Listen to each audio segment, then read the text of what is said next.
Untuk Agustan, saya memberikan saran kepada Anda, tunjukkan bahwa Anda adalah seorang yang berpendidikan tinggi. Shalom sobat kabar baik dimanapun Anda berada. Saya terus berharap Anda semua dalam keadaan sehat dan tetap dalam pertolongan Tuhan kita Yesus Kristus. Hari ini saya akan membahas sebuah topik, yaitu Agustan, penista agama Kristen. Mengapa saya memilih topik ini? Karena topik ini sangat menarik. Beberapa minggu terakhir ini beredar sebuah parodi, di mana dalam parodi tersebut ada 6 komplotan penista agama sedang membawa-bawa pribadi Roh Kudus, dibuat sebagai bahan lelucon. Demi kejelasannya, mari kita simak video berikut.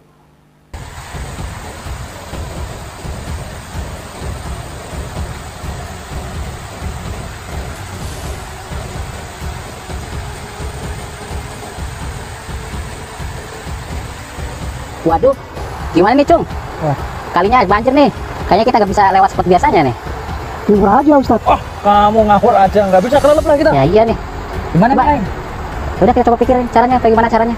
Belum bisa nyebrang. Gimana nih? Jenggot. Kamu ada Bang, saya sih nekat aja. Oh, janganlah. Yai kan belum nikah. Jangan dibahas itunya. Yai, saya pernah dengar cerita Yai, kalau ulama dulu itu bisa jalan di atas air. Yai bisa nggak kayak gitu? Mungkin Yai bisa deh. Kalau saya belum makomnya Cung. Kalau jalan di atas harapan, ya bisa. Kalau saya jalan di atas harapan, saya juga bisa kok. Ah, masa kamu sampai sekarang aja belum nikah? Mari. Dasar trikoplak. Ampun.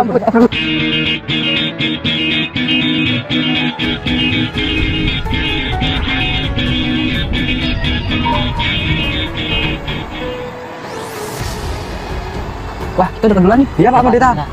Coba ke sana. Waduh, gimana nih cara nyebrangnya Cung? Iya nih, Yai bingung juga. Belum ada solusi nih. Tidak. Ngapain pagi-pagi di sini?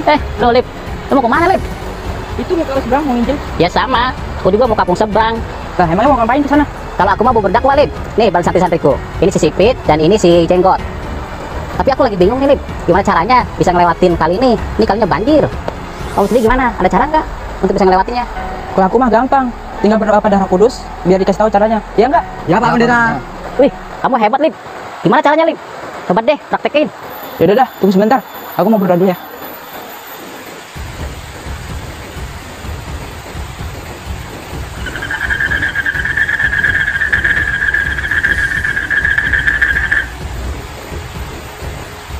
Wah, dan dari Roh Kudus nih.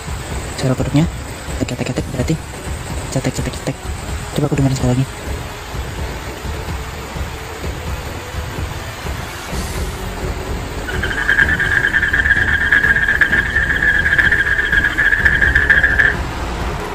Nah, puji Tuhan, Dat.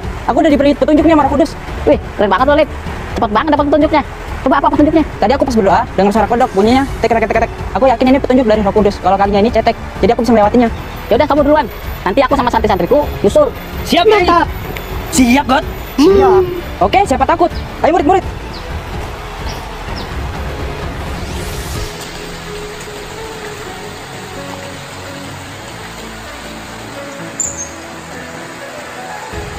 Wah, alamat tenggelam tuh.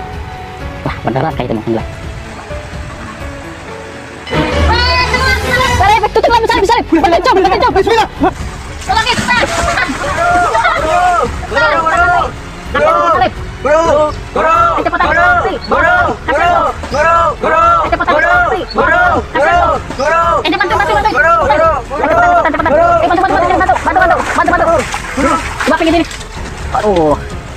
Salim, kenapa kamu tadi nekat? Udah tahu tuh, kalinya dalam. Dia tuh gara-gara kodok tuh tadi jadi nyebur gini, sialan tuh kodok. Ya, kodok lu percaya. Kalian gimana sih? Tadi bukannya ikut nyebrang? Bodoh, kami takkan mati. Udah tahu gurunya tenggelam malah diam aja. Malu tuh sama santrinya Sadat yang nolongin. Dasar murid nggak berguna. Satu lagi, guys.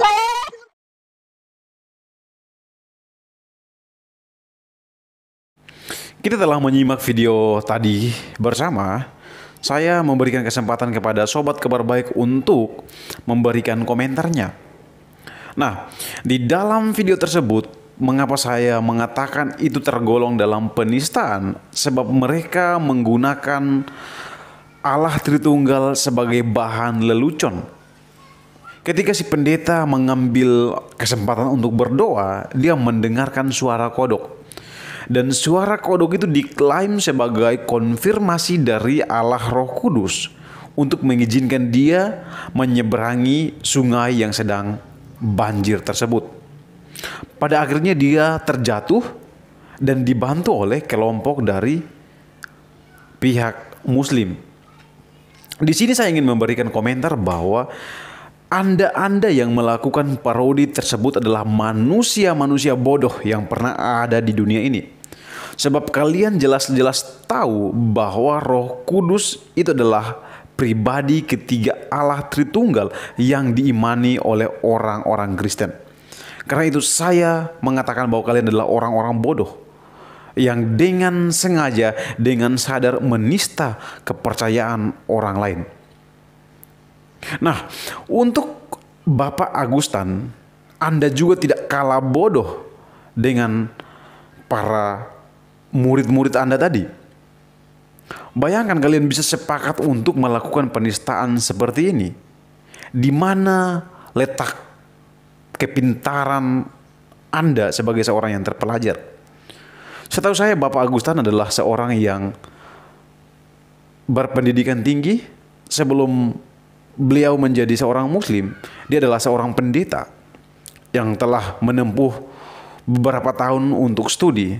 Dan saya percaya bahwa kamu adalah seorang yang berpendidikan. Tetapi toh di dalam parodi tersebut Bapak tidak sedang menunjukkan kualitas Bapak sebagai seorang yang berpendidikan tinggi, yang seharusnya bijak dalam melakukan segala sesuatu, dalam bertindak, dalam berkata-kata. Seharusnya Bapak itu sangat bijak, tidak menunjukkan kebodohan Bapak seperti itu. Dengan Anda menggunakan Roh Kudus, karena dalam doa si pendeta tersebut dia merasakan bahwa ada konfirmasi dari Roh Kudus melalui suara katak tersebut, dan pada akhirnya dia terjatuh. Hal itu menunjukkan bahwa Allah Roh Kudus sebenarnya tidak ada apa-apa, karena apa yang disampaikan oleh Allah Roh Kudus untuk menyeberangi itu ternyata sial, dia terjatuh dan tenggelam. Itu kan kurang ajar, kalian sedang mempermainkan Allah Roh Kudus yang kami sembah.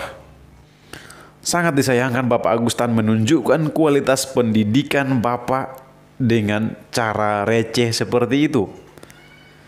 Ini sesuatu yang memalukan bagi saya. Memalukan. Bapak Agustan mempermalukan diri Bapak sendiri. Bapak Agustan mempermalukan Islam sebenarnya. Saya jadi berpikir buruk tentang Bapak Agustan ya. Karena Bapak Agustan mungkin belum move on. Bapak Agustan mungkin memiliki akar pahit terhadap kekristenan, sehingga membuat sebuah parodi yang secara langsung mempertontonkan bagaimana kondisi hati Bapak yang sedang sakit hati terhadap kekristenan. Mungkin karena Bapak masih ingat bahwa Allah Roh Kudus berperan untuk menginsafkan orang. Allah Roh Kudus berperan untuk menyadarkan orang dari dosa-dosanya, untuk berpaling kepada jalan yang benar. Mungkin Bapak sakit hati dengan semuanya itu. Wow, kalau tanpa Allah Roh Kudus berarti orang-orang Kristen itu tidak masuk ke surga. Artinya Bapak Agustan di sini sedang iri ya terhadap keselamatan yang dimiliki oleh orang-orang Kristen.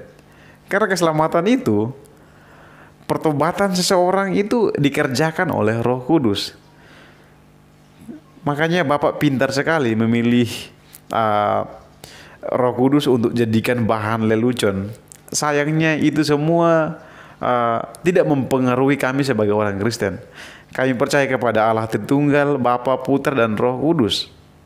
Dan Roh Kudus adalah pribadi yang menginsafkan setiap orang dari dosa-dosanya, agar mereka sadar untuk kembali kepada jalan yang benar. Kalau Bapak Agustan telah sesat, silahkan saja dengan kesesatan Bapak. Teruslah Bapak berjalan, karena Bapak pasti akan masuk neraka. Jangan mempengaruhi banyak orang. Biarlah mereka belajar sendiri, mereka menemukan kebenaran itu. Jangan Bapak mempengaruhi orang lain. Biarkan Bapak sendiri binasa karena pilihan Bapak untuk menghujat Allah Roh Kudus yang kami sembah. Semoga apa yang saya sampaikan ini memberkati kita semua, memberikan pemahaman bahwa Allah Roh Kudus tidak serendah itu, tidak sebodoh yang digambarkan dalam parodi tersebut. Jika Allah Roh Kudus memberikan petunjuk kepada orang percaya, itu tidak mungkin salah.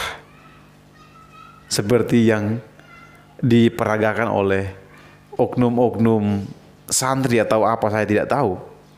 Semoga Bapak Agustan sadar bahwa dengan menjelek-jelekkan agama lain, Bapak sedang mempertontonkan kebodohan Bapak sendiri. Dan Bapak malah membawa 6 murid Bapak untuk menjadi bodoh, untuk mempertontonkan mereka bahwa inilah kualitas saya sebagai Agustan adalah orang bodoh yang memiliki standar rendah untuk menghina agama orang lain. Demikian dari saya, Tuhan Yesus memberkati.